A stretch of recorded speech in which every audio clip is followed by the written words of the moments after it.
Welcome to another Wednesday edition of virtual tasting of the featured Effin' Beer of the Week. Since it's almost Christmas time, it's actually the Christmas Eve of Christmas Eve, we're going to be tasting Christmas Duck. It's one of our original beers.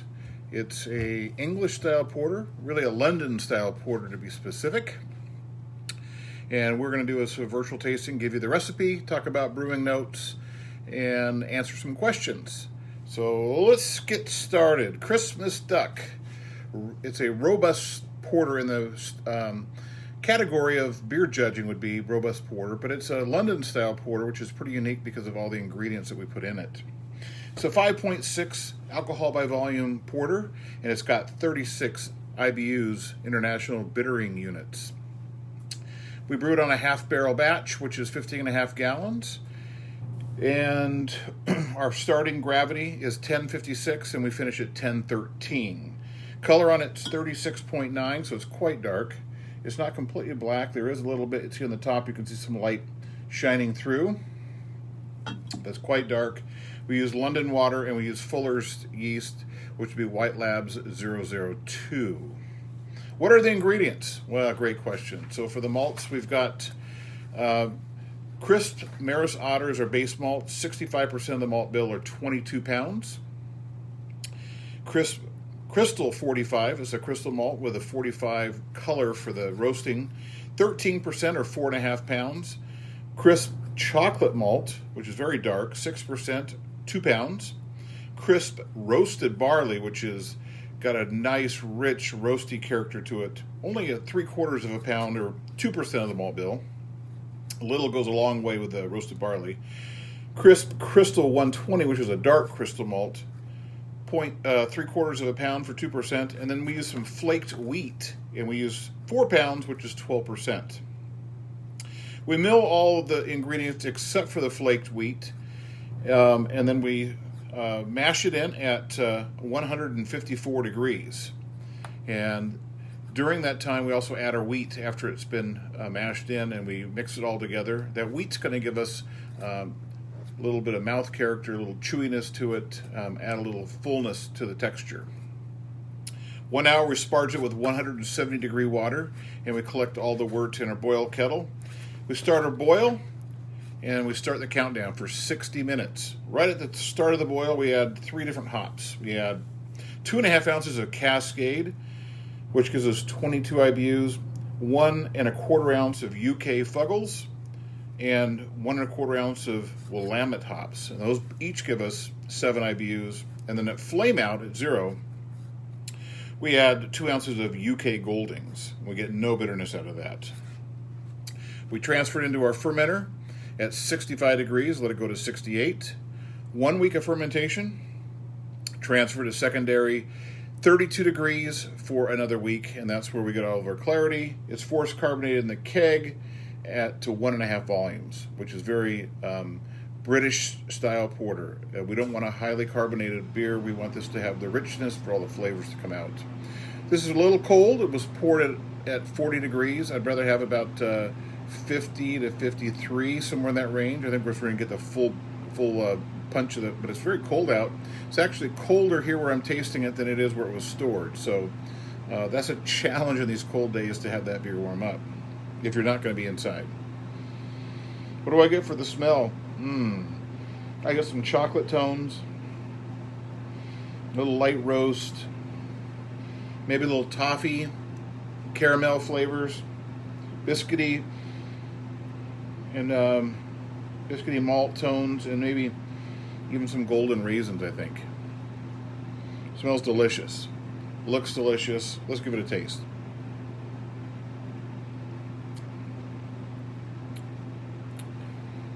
Well, it's really, it's really good. Very smooth, easy to drink. 5.6% alcohol. You gotta be careful because it drinks like it's a 4% or 3.5% beer because it's so smooth. I think it's the colder fermentation that really brings that character where it doesn't get in the heat of the alcohols. It's got a nice richness to us, full body in the mouth. That's from the flaked wheat. I'm getting a little bit of coffee tones, a little chocolate tones, a little toffee. I don't pick up any of the caramel that I smelled. I do get some biscuity, like a dark toasted biscuit, and maybe a little bit of raisinish flavor as well. It's got a lot of flavor going on as it finishes. It finishes dry, but you get some of those lingering roasty tones, really.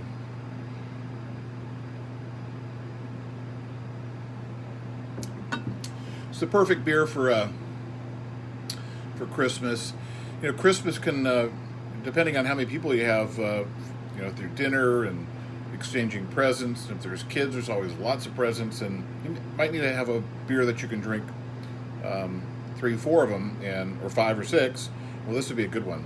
And with the name Christmas Duck, I mean, it really goes with it real well. So let's see if there's who's here. We got Kim, we got Jeff, we got Zach, we've got Carla, we got Wade, we got that looks like who's here right now. And then we've got question. Well, Zach's got a comment of drinking an effing Xmas tree, but got a Christmas duck poured and ready to taste, and have a chocolate chip cookie from Sarducci Subs in Kirkland to pair with it. Well, that's a lot of preparation there to be participating with all that going on. Just as he's drinking a Woodrow Imperial Milk Stout and can't wait to come enjoy with you all. Well, we can't wait to have you here either. Oh yes, Figurehead Brewing is the brewery of his beer. Zach says he definitely smelled that malt smell mixed with a light roast smell. It's such a good smell. So he obviously is now onto the Christmas Duck and giving that a nice smell. He says drinking it in the dry aftertaste comes on quickly and powerfully for him. Yeah, so the nice thing is that a lot of porters will finish sweet. And the key thing about putting this roasted barley in there is it dries it out. And those sweet stout finishes just don't make me want to drink more. And so I'm really a one and done when I go somewhere and I order a porter and I get that sweet finish. And I'm not going to want to have a second one. And when I get a nice one that finishes full and dry, it makes me thirsty, makes me want to have another. So, well, welcome Eric for joining. So Zach asked, did you brew this for the, he says, Robust Porter, ever think about entered this in a beer competition in the Robust Porter category? Well, that's where you would put it. We're not really big on entering beer competitions. We think that our best competitions with you guys, and if you like it, then we're successful. But did you brew this for the first time before or after you brewed Beaver? Well, actually, so back in 2010, when we started in January brewing commercially, batch 1 was Bit of Beaver, our English bitter, and batch 2 was Christmas Duck, which is our porter. So those were our first 2 beers, and they're still in the lineup every day. Zach says, have you modified the recipe at all over the years? We have not. So it's just as good as it was, and it's going to continue to be just as good as it was. How do you think this beer will be affecting by brewing it with bottle water? Well, the water's not that much different, so we're softening it up when we go to the London water, and that London water is going to give it a little smoother quality. So I think it would be a little bit more brash. I think it wouldn't be quite as smooth, it wouldn't be quite as balanced. I think it brings out all those great characters in that when you're mashing and the sugars that you're converting from the starch. So I think this is going to be more elegant with the London water than it's going to be with the bottled water.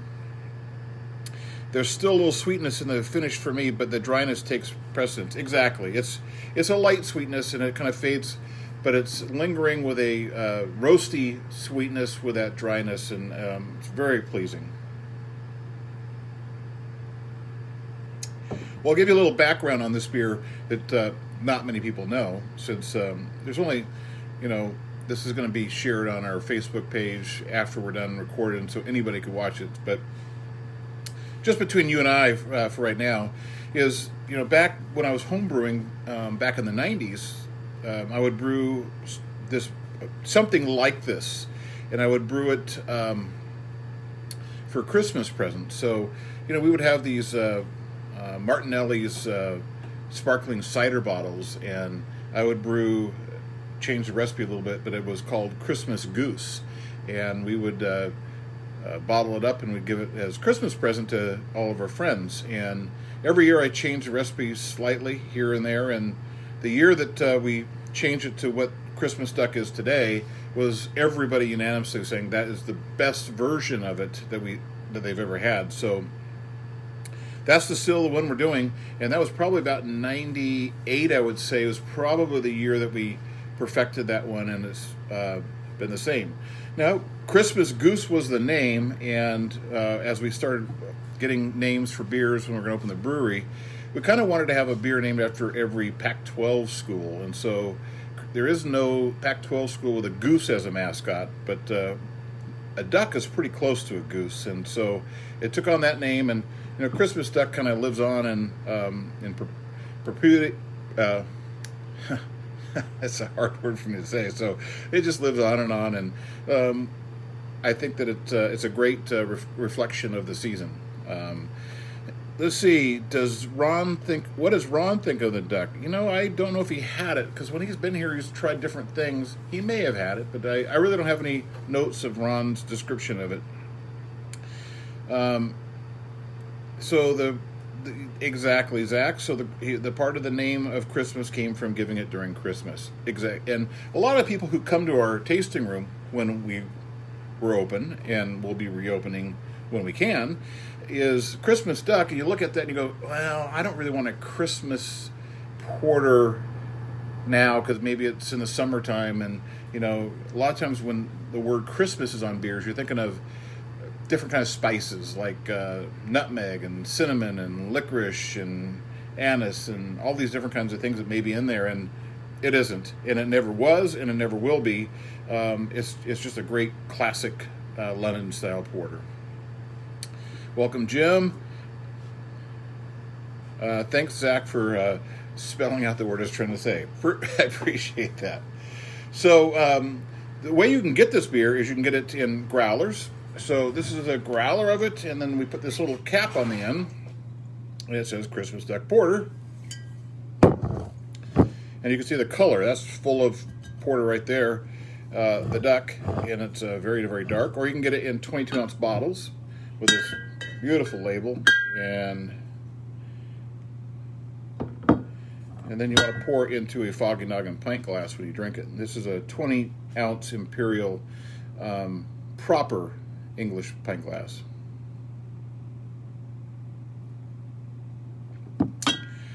And then that's it. But we're not going to be open on Christmas Day. So we did have curbside pickup today. We had a lot of people getting some beer today, and there were some Christmas ducks picked up and some other beers just to have for the holidays. But you will be able to do curbside pickup on Saturday, the day after Christmas. So you can extend your Christmas celebrations by picking up some Christmas duck on Saturday in both 22-ounce bottles and in 64-ounce growlers. You go to the FoggyNogginBrewing.com website, hit the beer tab. All the details are there, and so you can get all the details right there. Let's see.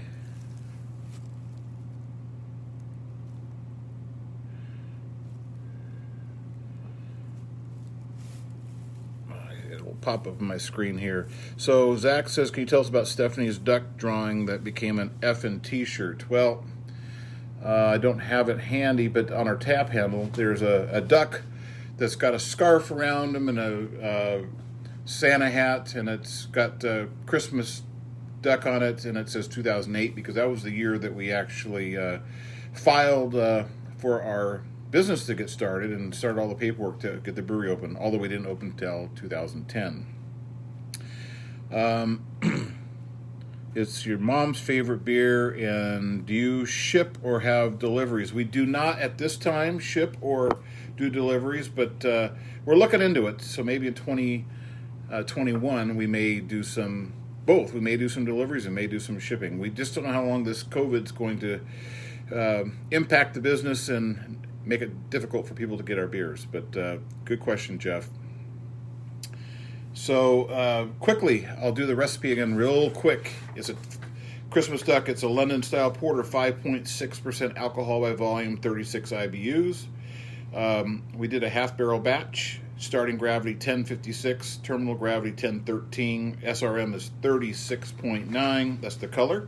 London water and Fuller's White Labs 002 yeast.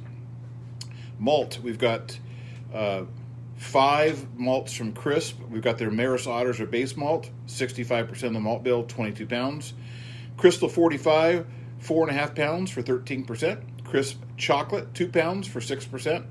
Crisp Roasted Barley, 3/4 pound for 2%. And Crisp Crystal 120, 3/4 pound for 2%. That gets milled. What doesn't get milled but gets into the mash is 4 pounds of flaked wheat, which is 12%. We added 60 minutes in the boil, which is when we first get started. We add Cascades, 2.5 ounce, UK Fuggles, 1 1/4 ounce, and Willamette, 1 1/4 ounce. And then at zero or flame out, we put in 2 ounces of UK Goldings for our 36 IBUs. Boils for 1 hour. We transfer to fermentation 65 degrees. Let it rise to 68 for 1 week. Secondary for 30 degrees for a week, and then it goes into keg and forced carbonate to 1.5 volumes. And it should be. It is a little warm. Maybe it's a little warmer in here than it was. I get a little bit more flavor. It's a little more richer, a little more bold in the malty tones. It's just really, really good. Has Christmas Duck been on tap anywhere in the past? Well, it's been in a lot of places. It's a popular beer, but with COVID, it's just distribution has been a challenge to get things out because people aren't moving through beers as much, and all those different reasons. But yes, it's a favorite. There's a lot of people who want it anytime I can get to them. Popular beer, especially this time of year. People think it just fits in with the season, but it's a great beer year round. Christmas Duck's a classic. So we've got for this weekend, we've got 8 different beers for Growler Fields. Hit our website and they're all there, and we've got lots of bottles. And then we've also got all our merchandise like our hats and sweatshirts and t-shirts, glassware, decks of cards, tin tacks, you name it, we got it. So you just check that out and place your order. What you end up doing is emailing us what you want. Send you an invoice. It's all prepaid. You drive up for a curbside pickup between 4 and 5 on Saturday, and it's ready to go. So we are going to have our virtual happy half hour tomorrow, but it's already pre-recorded a special show for you, so you can watch it anytime after 5:30 tomorrow. It'll be on our Facebook page, and it's all Christmas music. So hope you like that. And then next week, haven't decided what we're going to do since it's going to be. Do I have a beer? I can't remember if I have a beer or not. So you may, if there was a newsletter that went out, there was a beer already listed on there, and I just don't remember what it was. But we will let you know what next week's virtual tasting is going to be. And everybody have a great Christmas. Well, let's see, I have another couple questions. Need to go to the Highliner Public House Fisherman's Terminal. You think they'd like our porter there? Sounds like Jeff. A lot of places I've been like serving stouts and porters really cold. Christmas Duck proves them wrong. Well, I don't like either stouts or porters served very cold. They should all be a little bit warmer so you get all that flavor. People who like them cold probably don't really like the taste of the beer, and they should be drinking something else that really probably should be served colder. But to each their own. People should drink what they want and how they want to drink it. So Merry Christmas to everybody, and everybody have a great, safe holiday season, and Happy New Year. And we hope in 2021 we can get you back into our tasting room and we can get somewhat back to normal and start enjoying life to its fullest. Cheers, everyone, and stay safe.